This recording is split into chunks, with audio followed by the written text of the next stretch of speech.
Hello everyone, आप सभी का हमारे भक्ति यूट्यूब चैनल पर स्वागत है। आज हम आपको आहोई अष्टमी व्रत का विधि विधान एवं पूजन सामग्री सब बताते हैं। आइए हम ध्यान से सुनते हैं। आहोई माता का व्रत एवं पूजन कार्तिक कृष्ण पक्ष की अष्टमी को होता है, जिस दिन की दीपावली पड़ती है। आहोई अष्टमी भी उसी दिन की पड़ती है। यह व्रत छोटे बच्चों के कल्याण के लिए किया जाता है। इसे करने से संतान एवं संपत्ति सुख की प्राप्ति होती है। इस दिन स्त्रियां अपने पुत्रों की आरोग्यता एवं दीर्घायु पाने हेतु आहोई माता का व्रत एवं पूजन किया करती हैं। व्रत एवं पूजन का विधान। इस व्रत को वे स्त्रियां करती हैं जिनके संतान होती हैं। बच्चों की माताएं दिन भर व्रत करके दीवार पर अष्टकोष्ठक की आहोई माता की पुतली रंग भर कर तैयार कर से ही के बच्चों के चित्र भी बनाती हैं। इसके बाद व्रत वाली माताएं रोली अक्षत से उनकी पूजा करती हैं। पूजा करने के बाद दूध भात हलवा आदि का उन्हें भोग अर्पित करती हैं। तदंतर पहले से रखे जल बूढ़ पात्र से चंद्रमा को अर्घदान देती हैं। इसके तदंतर हाथ में गेहूं के 7 दाने लेकर आहोई माता की कहानी सुनती हैं। फिर आहोई को गले में धारण कर लेती हैं। जो नैवेद्य मतलब कि भोग आपने निकाला था उसे ब्राह्मण को दान कर दे। यदि ब्राह्मण ना हो तो अपनी सास को ही दे सकती हैं और चरण स्पर्श करें। इस व्रत का पूजन तारे निकलने के पश्चात ही होता है।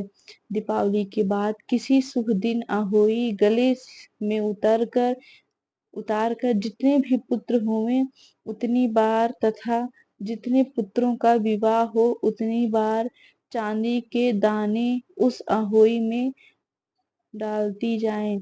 जब भी आहोई उतारे तो उसका गुड़ लगाकर और जल के छींटे मार कर रख देवें। चंद्रमा को अर्घ देकर भोजन कर लेना चाहिए। ऐसा करने से संतान की वृद्धि होती है। आहोई अष्टमी पूजन के बाद किसी ब्राह्मण को पेठा दान करने से विशेष फल की प्राप्ति होती है। आहोई अष्टमी की कथा। बहुत समय पहले की बात है। किसी नगर में एक साहूकार रहता था जिसके 7 पुत्र और एक पुत्री थी। एक दिन उसके सातों लड़कों की बहुएं अपनी नंद के साथ चौके के लिए मिट्टी लेने गई। जैसे ही साहूकार की बेटी ने मिट्टी खोदने के लिए खुरपा चलाया, वह स्याऊ के बच्चे को लग गया, जिससे वे बेचारे वहीं मर गए। जब नंद ने कुदाल खुरपा को खून से सना देखा तो बेचारी को स्याहू के बच्चे के मरने का बहुत दुख हुआ, लेकिन वह विवश थी। वैसे भी वह अपराध उससे अनजाने में ही हुआ था, अतः वह दुखी मन से घर लौट आई। पश्चात के कारण वह मिट्टी भी नहीं घर ला सकी।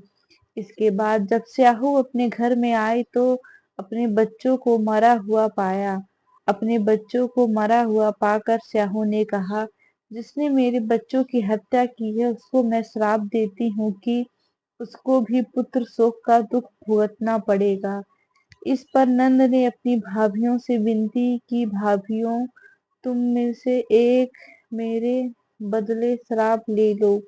यह सुनकर उसकी 6 भाभियों ने जब मना कर दिया तो 7वीं ने सोचा कि यह हमारी छोटी नंद है, इसकी कोख बंध जाएगी तो इसकी सास को दुख होगा।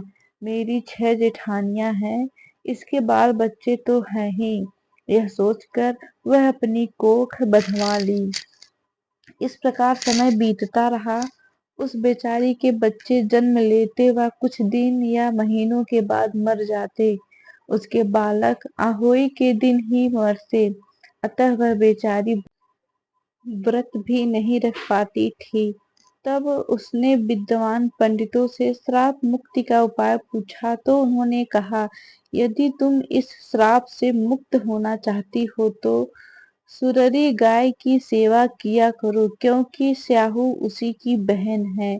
जब सुररी प्रसन्न होगी तो वह अपनी बहन से कहकर तुम्हारी कोख खुलवा देगी। पंडितों के कहने पर वह सुररी गाय की सेवा करने लगी। इस प्रकार समय बीतता गया। उसकी सेवा से प्रसन्न होकर एक दिन सुररी गाय ने उससे कहा, तू मुझसे जो चाहती है मांग ले। उस बेचारी ने तुरंत हाथ जोड़कर कहा, कृपा करके स्याहू से मेरी कोख खुलवा दो। इस पर उसने साहूकार की छोटी बहू की बात मान ली और अपनी बहन स्याऊ के घर उसके बच्चों की देखभाली के काम पर रखवा दिया। वह पूरी निष्ठा से अपनी काम करने लगी। एक दिन स्याऊ ने उससे पूछा, बहन तुम इतना उदास क्यों रहती हो? यह सुनकर सजल नेत्रों से साहूकार की पुत्र वधू ने कहा, नहीं कोई खास बात नहीं है माँ। स्याहू ने कहा, मैं तुझसे कहती हूँ मुझसे कुछ मत छिपा, सब कुछ बता, यूं क्या चाहती है तू? मैं तेरे सारे कष्ट हर लूंगी।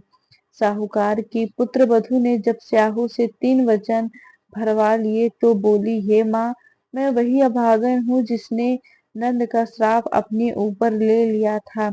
यदि आप मुझ पर प्रसन्न हो तो मेरी कोख खोल दो। माँ ने कहा, सेवा भाव एवं भक्ति से सब कुछ संभव है।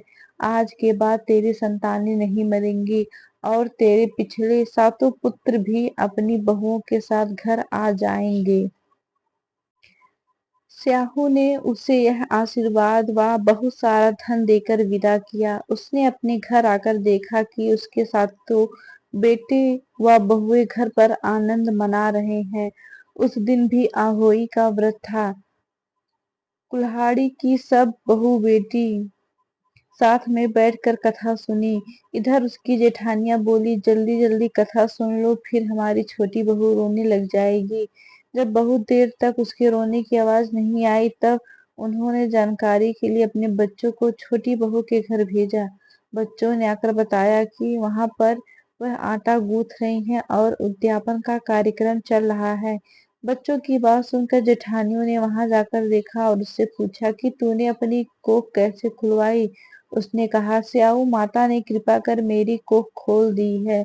सब लोग आहोई माता की जय जयकार करने लगे और कहने लगे, हे स्याऊ माता, आप जैसे साहूकार के बेटे बहू पर प्रसन्न हुई उसी प्रकार इस व्रत को करने वाली सभी नारियों की अभिलाषा पूर्ण करना माँ, और कहने वाले तथा सुनने वाले की तथा सब परिवार की कोख खोलिएगा माँ, और सभी माताओं के बच्चों को सा कुशल रखिएगा माँ, आपसे यही विनती है।